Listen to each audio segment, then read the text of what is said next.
الحياة نعمة كبيرة مفيش كلام. كتير مننا اللي بيقدر النعمة دي وبيعيشها.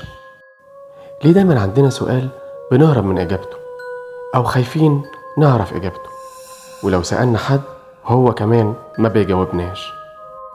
يا ترى خايفين من الإجابة ولا خايفين من الحقيقة؟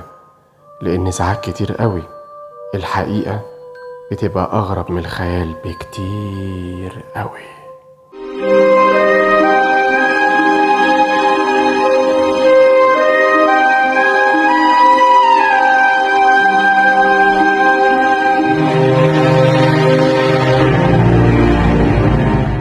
ده طلبة ده حبيبي، مع ان بعد كل السنين دي واخد على خاطري منه.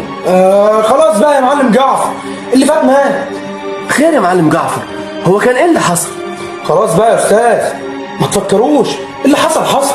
والله يا استاذ نائل، انا كل لما بفتكر دم بيفور. اهو مش قلت لك يا استاذ نائل بلاش تفكروا. خلاص يا معلم، انا متاسف، احنا ولاد النهارده. على رايك يا استاذ، احنا ولاد النهارده. اللهم اخزيك يا شيطان. بمناسبه النهارده بقى، هو انت تعرف طلبة منين يا استاذ نائل؟ ابدا يا معلم، الريس طلبة خبط عليا وقال ان السكان اللي تحت بيشتكوا ان شقتي بتنقط عليهم ميه من الحمام، وطلع يصلح السباكه عندي. نعم، سكان مين يا استاذ؟ انت الشقه اللي تحتيك مخزن ومقفوله. ايه انت بتقول يا معلم جعفر؟ زي ما بقول لك كده يا استاذ. وطلبة ده يبقى اخو روحية مراتي، وما كانش زمان موافق على جوازنا. فهمت بقى؟ معلم جعفر انا مش فاهم حاجه. جرايه طلبة، ما تفهمنا انت يا اخويا ايه الحكايه؟ انا هقول لك كل حاجه يا استاذ نائل. الحكايه طلبة.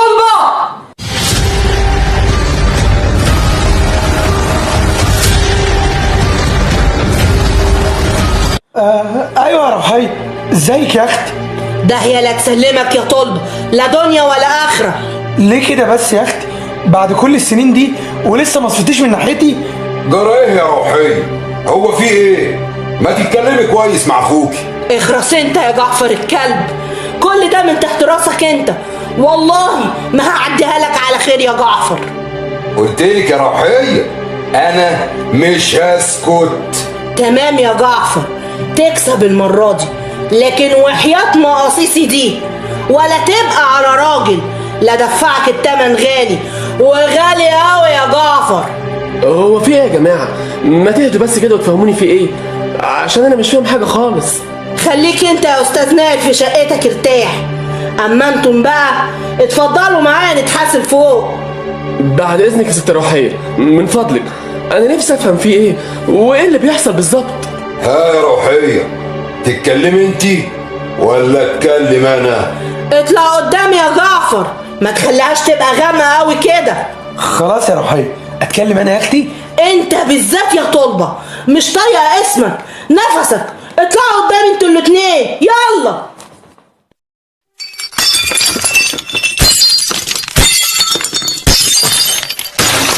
يا مصيبتي السودة، هو في ايه؟ مالها الست روحية بتعمل كده ليه؟ وطلبة طلع اخوها؟ طب كان مخبي عليك ليه؟ وسر ايه اللي خايف جعفر يقولهولك؟ يا خرابي، انا دماغي خلاص اتبرجلت. انا كمان يا استاذه كاميليا كنت زيك كده، ما كنتش فاهم اي حاجه، لدرجه اني بعد لما الست روحيه اخدت المعلم جعفر والريس طلبة على فوق، قعدت افكر في نفس اللي انت بتقوليه ده وما وصلتش لاي حاجه. الله، امال فين دكتور عابد؟ دكتور عابد طلع العمليات. كمل يا اخويا انت بس، ما تشغلش بالك. ابدا، فضلت زي ما بقولك افكر في اللي بيحصل ده، ما وصلتش لحاجه، وحسيت ان دماغي وجعتني. قلت خلاص انا هقوم انام شويه وارتاح، وفعلا دخلت الاوضه انام، وبعد شويه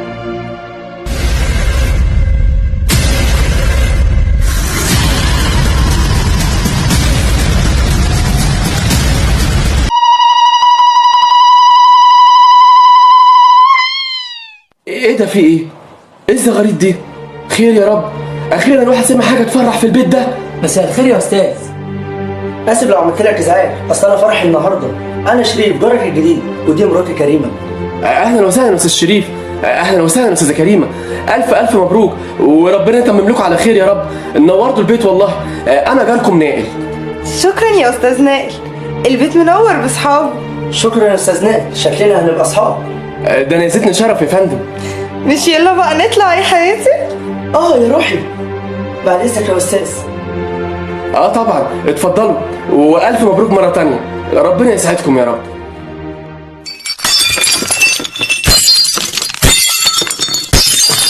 يا حلاوة، أول مرة من ساعة ما سمعت حكايتك تقولي حاجة تفرح. أظن كده الحياة ابتدت تضحك بقى معاك.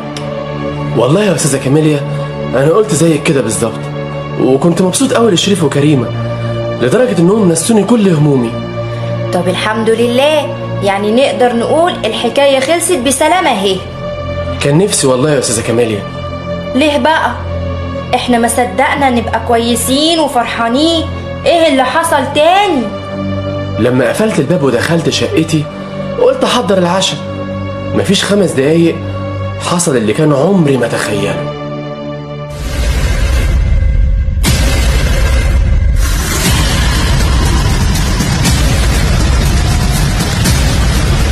يعني يا جعفر انت مش عايز تجيبها البر؟ يا روحية، كل شيء وله آخر، والقدر والمكتوب ما منوش هروب. يعني انت شايف كده يا جعفر؟ أنا بعمل اللي كان لازم يتعمل يا روحية، وقلتلك قبل كده أنا مش هسكت. تمام يا جعفر، بس خلي بالك انت اللي اخترت. ما تصلوا على النبي كده يا جماعه وتوحدوا الله. انت تخرس خالص يا طلبة الكلب انت، لسه حسابك معايا بعدين. الله، وانا مالي يا روحيه؟ انا سمعت كلام جعفر ونفذته بالحرف. طول عمرك دلدول يا طلبة، وبتخاف من خيالك، وعمرك ما كنت صاحب رأي ابدا. يا روحيه كفايه بقى بستفى فيا، قولي لي عاوزين اعمل ايه وانا اعمله. هقول لك اللي هتعمله وهتنفذه بالحرف، فاهم؟ فاهم يا اختي، فاهم.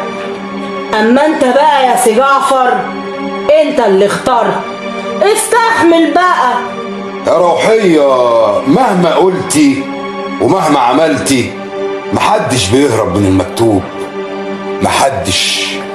صدقت يا جعفر، محدش بيهرب من المكتوب.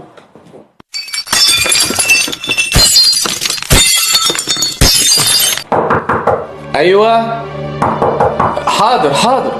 استاذ شريف، اهلا يا عريس. ازيك يا استاذ نائل؟ انا اسف على الازعاج، معلش. لا يا استاذ شريف ما تقولش كده، خير في ايه؟ والله ما عارف اقول لك ايه، انا مكسوف منك قوي. لا يا راجل، كسوف ايه؟ احنا خلاص بقينا جيران واهل. تعيش ابو الرجوله. اصل بصراحه انا دي اول جوازه ليا، وبصراحه مش عارف اي حاجه خالص، وانت عارف بقى الباقي. تمام، فهمت يا استاذ شريف. لا ما تقلقش، اللي بيحصل ده عادي، وخصوصا ان شكلك مالكش اي تجارب قبل كده، فاكيد لازم يبقى فيه خجل وكسوف، وده طبيعي. لكن كل شيء صدقني هيبقى كويس، وما تنساش. ايه ده؟ مين اللي بيصرخ كده؟ الحقني يا ابني، ست روحية، مالك في ايه؟ المعلم